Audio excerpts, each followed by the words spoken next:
కీర్తనలు 11వ అధ్యాయం. యెహోవా శరణుజొచ్చియున్నాను. పక్షివలె నీ కొండకు పారిపొమ్ము అని మీరు నాతో చెప్పుటయేలా? దుష్టులు విల్లెక్కుపెట్టియున్నారు.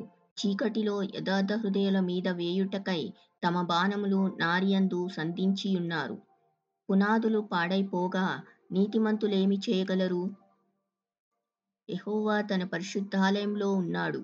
యెహోవా సింహాసనము ఆకాశమందున్నది. ఆయన నరులను కన్నులారా చూచుచున్నాడు. తన కనుదృష్టి చేత ఆయన వారిని పరిశీలించుచున్నాడు.